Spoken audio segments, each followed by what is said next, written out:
Good morning. Good morning. Good morning. Good morning, Restoration family and friends. You are now tuned in to Restore Me TV. And this is going to be a phenomenal journey and a part of our experience, the restoration. We're going to be highlighting members. We're going to be talking about different testimonies. Listen, this is something you want to be a part of. This is a conversation you want to join every time before the service. And so today I'm excited to kick it off. I'm DeQuana Farrow. I'm your host today. And today I'm going to be chatting with one of our members. And she is a phenomenal young lady, educated, smart, anointed, funny. She's a mom. She's an educator. And we are so fortunate to have her in the capacity of a youth ministry leader. So today I'm going to be talking to Sister Audrey Pryor. Let's welcome her. Hey, Sister Audrey. Praise the Lord. Good morning. Good morning, Sister Audrey, reporting live from the church nursery. We love it. I'm in the nursery. Goes down here. We love it. We love it. Sister Audrey, thank you so much for joining us this morning on Restore Me TV. You are actually the first guest ever on Restore Me TV. You are making history, young lady. So I want to talk to you a little bit because I want the people to get a chance to know you. And then I want to dive into some of the things that you do ministerially. Sister Audrey, tell us where you're from originally and how long you've been a part of the ministry. I'm originally born and raised in Dayton, Ohio. I went to all Dayton public schools. I'm Dayton public school educated. I went to Wright State University for undergrad. I did some grad school there. So I'm a Dayton girl. Love it. And I have been at Restoration since the inaugural launch service. Day one, November 1st, 2015. Great. So Audrey, let's talk a little bit about your educational background. So you graduated from Wright State. What did you major in there? And then what is your graduate studies in? So that's a funny story. So I started out in education. I know. So I started out as an early childhood education major, and I don't think I can be in a classroom for 30 years. This is not for me. So I switched my major to French. I'm sorry. Well, I did French and I did theater. Because I just didn't think I was gonna teach for 30 years. That just seemed crazy to me. So I finished my undergrad and I got a bachelor of a BS in theater studies, minor in French, and I still ended up in the classroom. When God calls you to it, He calls you to it. So, so you are bilingual. That's amazing. And do you teach French or do you teach? I do. I am. I just got. I'm starting my French tutoring service. I'm doing some education K through 8 tutoring, and I'm trying to incorporate the French language instruction. I've done it for a couple years prior at a summer camp, and I really enjoy sharing my love of French culture and language, and just being a dual language speaker, like just sharing that with young people. So that is amazing. Fantastic, Sister Audrey. And so let's talk about some of the ways that your call in your field translates to some of the work that you're doing in the ministry. So obviously you are a mom. Tell us a little bit about your children. I have 2 big kids. They're bigger than me because I'm. So I have a 14-year-old son named Carter, and he's an artist. He goes to Spiders. And my daughter is 8 years old, Brooklyn Marie. And I actually got started. I feel like what led me to end up in the classroom is just being a part of a ministry. And I was asked to teach Sunday school. And I fell in love with coming up with lessons and activities, engaging with the kids. And it just became something I really was excited and passionate about every week. So it kind of made me think like maybe this, like God really started dealing with me on you supposed to do this. You try to do some other stuff, but this is it. Got it. So, Sister Audrey, tell me about how you believe that because things are different now. You were used to meeting with the children in person, and we have a lot of things that have adjusted with COVID and the pandemic. Tell me some of the things that you all are doing for the youth to keep them engaged during this time. It's been pretty challenging, I think. I think for everybody, it's been really challenging. It's been a long year being away from them face to face. But we try to keep them engaged. Very early on, we started having children's church. We always had children's church on Tuesday nights, the same night as our Bible study. But we transitioned to Wednesday nights, and we have a Zoom meeting every Wednesday. If you are connected to Restoration Church, we need you and your kids there. So yeah, we do that every Wednesday at 7:15, and we just try to incorporate songs, activities, TikTok challenges, definitely scriptures. We challenge them to read the word, share testimonies, and we also do a lot of activities outside the church as COVID restrictions have kind of lifted. That's We great. we actually have an outing this evening to go see a movie for Black History Month. So we do different things like that periodically, just as COVID restrictions allow us to, and try to keep it safe as much as we can.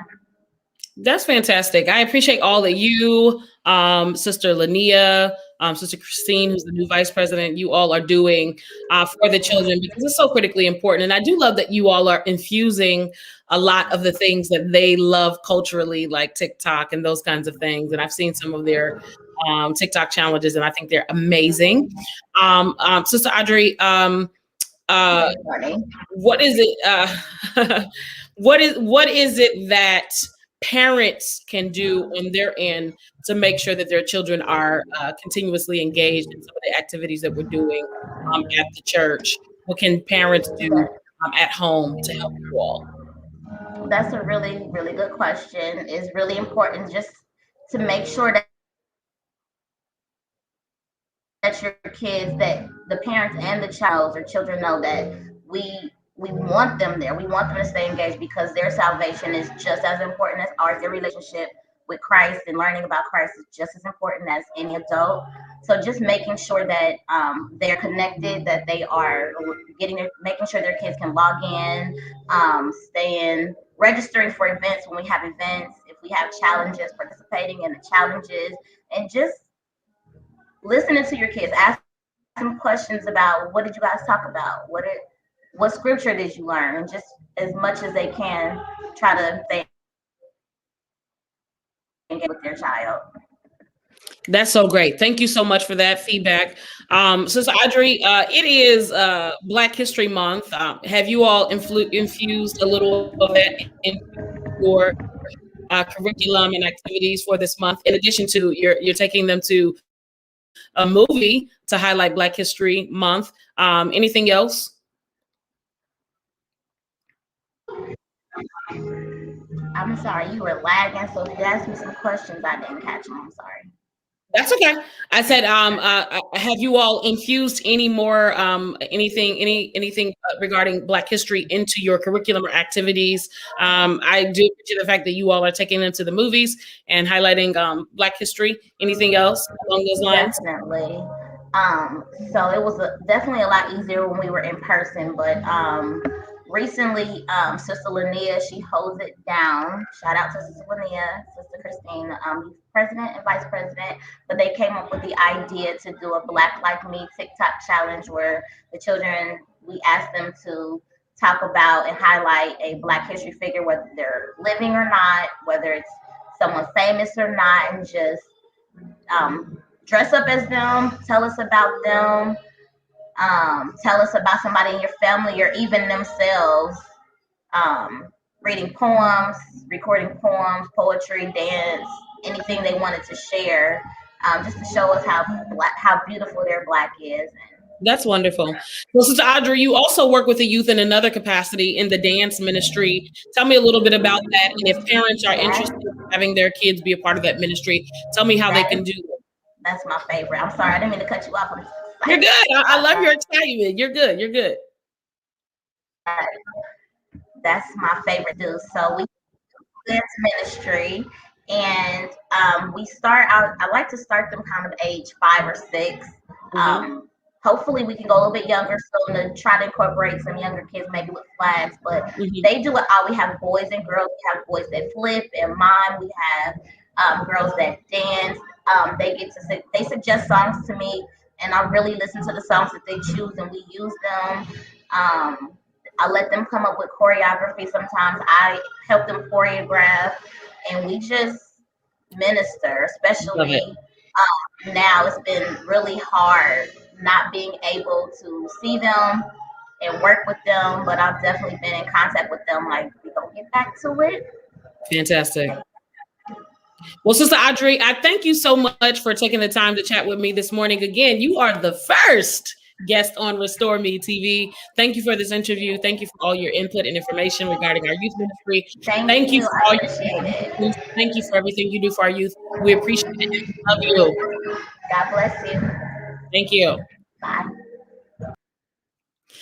So, in light of the fact that it is Black History Month, before we have you go over to the service, just a couple of questions I want to ask you, our audience, those of you who are out there. I have some questions for you in light of the fact that we're highlighting Black History Month. We know Black history is every single day of our lives, those of us that are Black. But I have a question. Who was the first Black person to host a TV show? Who was the first Black American, let me be clear, first Black American to host a TV show? If you know it, put it in the chat, put it in the comments, put it out there. Let us know what you know. I want to know what you know about Black history. Who was the first Black American to host a TV show? Do you know? Do you know? Do you know? Do you know? I don't see anybody in the comments. Do you guys know? Do you know? All right. The first Black American to host a TV show was actually one of my favorite singers, Nat King Cole. Who knew? Who knew? Somebody said Oprah, probably. Nat King Cole. Second question. Got another one for you guys, really quick. What was the first colony to ban slavery? This happened in July 1777. What was the first colony to ban slavery? What was the first colony to ban slavery? It was Vermont. And that was July 1777. Sorry about our typo there. July 1777. All right. One more question before I send you over to service. Who was the first broadcast journalist to become the first Black American to host a network morning show? Who was the first to host a morning network show? I'm going to go ahead and tell you because I want you to get the service. Brian Gumbel in 1981. Those are your probably little known Black history facts. We want you to go over to service. We want you to get into the service, position yourself for worship. And we want you also to meet us back here on Restore TV next week. Thank you and God bless you.